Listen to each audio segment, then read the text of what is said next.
से मिलिए कार्यक्रम में उप मुख्यमंत्री अरुण साव रायपुर प्रेस क्लब पहुंचे, जहां उन्होंने खुलकर बातें की और अपने विभागों की जानकारी भी साझा की और कहा थोड़ा वक्त जरूर लगेगा व्यवस्थाओं को सुधारने में, मगर जीत सच्चाई की होगी। उप मुख्यमंत्री ने कहा कि विपरीत परिस्थितियों में मुझे प्रदेश की कमान सौंपी गई थी, मगर मुझे मेरे सीनियर और मेरे साथियों का साथ मिला और बीजेपी ने ऐतिहासिक जीत दर्ज कराई। कोई भी नहीं कह रहा था कि कांग्रेस की हार होगी, मगर सच्चाई की जीत हुई और हमने जीत के साथ ही मोदी की गारंटी पूरी की। ये तो शुरुआत है, अपने प्रदेश को बहुत आगे लेकर जाना है। ऐसे तो बहुत सारे मामले आए। मैंने सरकार के लिए काम करते हुए बड़ी बड़ी बेशकीमती जमीन सरकार को वापस दिलाई। बेशकीमती जमीनें अलग अलग तरीके से जो निजी हाथों में चली गई थी वो वापस कराया।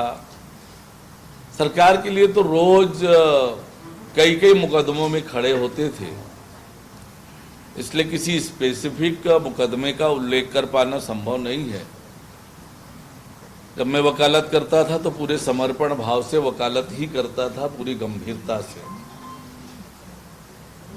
और मुझे वकालत करने में भी बहुत आनंद आया। कई बार आप जैसे साथी पूछते हैं कि वकालत के काम कठिन था या अभी वाला काम कठिन है, ऐसा कई बार पूछा जाता है, तो मैं उत्तर में कहता हूं कि वास्तव में कोई काम न सरल होता है न कोई काम कठिन होता है। कोई काम हमको कठिन तब लगता है जब हमारा उस काम में मन न लग रहा हो, और जब हम किसी काम को उत्साहपूर्वक पूरी क्षमता लगाकर करेंगे तो सब काम में मजा आता है और काम होता भी है और कठिन भी नहीं लगता है।